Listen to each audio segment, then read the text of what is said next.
খেলার মাঠে কত বন্ধু ছিল রে ভাই, অনেকেই নাই। আরে পর্দার আড়ালের মা একদিন স্বামীর ঘরে আসছিল, লাল বেরঙের শাড়ি পরে, ঠিক কিনা বল?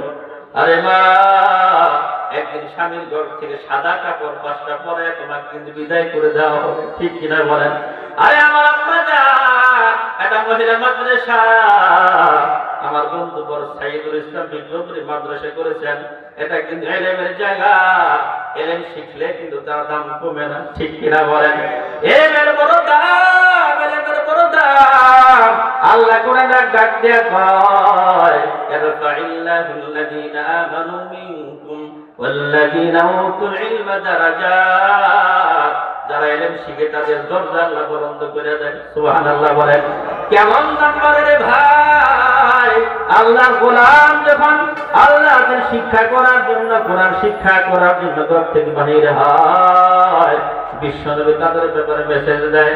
নবীজি আমার ডাক দিয়ে কয়, মান সালাকা তরিকান ইয়ালতামিস ফীহি ইলমা সাহালাল্লাহু লাহু তরিকান বিহি ইলাল জান্নাহ, সুবহানাল্লাহ বলেন।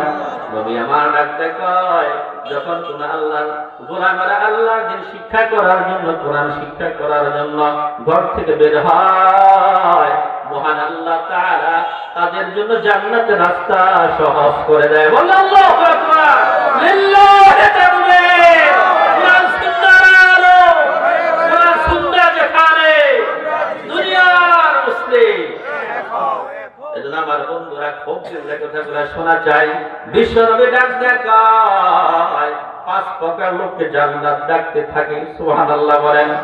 আর নবীর উম্মতের দল বলা করে শুনে না, কয়দিন আর বাঁচবা, কত লোক কতদিন কখন মারা যায়, মৃত্যুর কোনো কিন্তু বয়স নাই, ঠিক কিনা বলে? আর নবীর উম্মতের দল আজকের মাহফিলে কত মানুষ আছে নিজের সন্তানের লাশ কাঁধে বহন করছে, আছে না নাই? আরে নবীর উম্মতের দল হাতে পায়ে ধরে বোঝায় যায়, কয়দিন দুনিয়ায় থাকবা, বাড়ি পরে থাকবো, গাড়ি পরে থাকবো, কিন্তু তুমি থাকবা না, ঠিক কিনা বলো? নিজের অন্তরটারে বুঝাও, এখন সময় আছে নামাজটা ধরো, এখন সময় আছে ভাই দাড়িটা লম্বা করে ফেলো, এখন সময় আছে রোজার মধ্যে ঢুকে যাও, দান সদকায় ঢুকে যাও। মা বোনদেরকে বলবো, আরে পর্দার আড়ালের মা সন্তানকে হাফেজ বানাও, আলেম বানাও, ঠিক কিনা বলেন?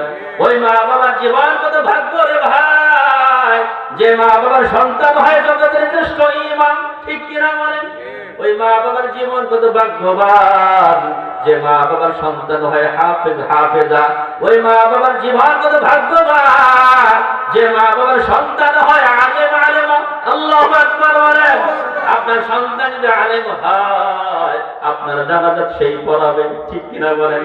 যেমন আমার মায়ের জানাজা আমি পড়াইছি, আমার বাবা যার জানাজা আমি পড়াইছি রে ভাই, যেদিন বাবার জানাজা নিয়ে দাঁড়ায় গেছি, চোখের থেকে বাড়ি টপ টপ পড়া শুরু হয়ে গেছে। আমি তো বাবার জানাজা নিয়ে দাঁড়ায় গেলাম, আমার এই বাবা তো আমার গায়ে মাটি লাগতে দিতেন না, ঠিক কিনা বল? আজকে বাবার কবরে আমি কেমনে মাটি দিব রে ভাই? বাবার জানাজা পড়াই আর চোখের থেকে পানি টপ টপ করে পড়ে, আর নিজের সন্তান দে, আমার তো একদিন অবস্থাটা হবে, ঠিক কিনা বলে? আরে পর্দার আড়ালের মা, যেদিন মায়ের জানাজা নিয়ে দাঁড়ায় গেলাম, জানাজা শেষ করতে পারতেছি না, চোখের থেকে পানি পড়ে পাঞ্জাবি ভিজে যাচ্ছে।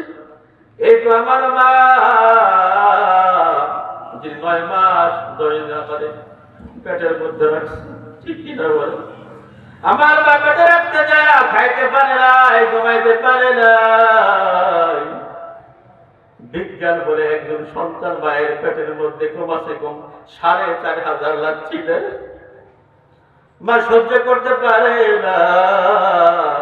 3টা লাখ কি সবচেয়ে বড় বড়, তো প্রথম লাখ খেয়ে মায়ের কলিজা ফেটে যায়, মা গাড়ি সহ্য করে রে ভাই। দ্বিতীয় লাখ খেয়ে মায়ের রেহেমের বংশগুলো ফেটে যায়। 3 নাম্বার লাঠি যখন দেয়, মা কলস কলস রক্ত জমে ঢেলে দেয়, ঠিক কিনা বলে? আরে পরদারে মা, যুবক ভাই, তোমার জন্য মা কত কষ্ট করেছেন, বাবা কত কষ্ট করেছেন। এই জন্য মাকে কষ্ট দিলে আল্লাহ সহ্য করে না, ঠিক কিনা বলেন? দিদার আল্লাহ আমার ডাকতে কয়, যদি মা খুশি হয়, বাবা খুশি হয়, আরশের মালিক আল্লাহ খুশি হয়ে যায়। সুবহানাল্লাহ বলেন।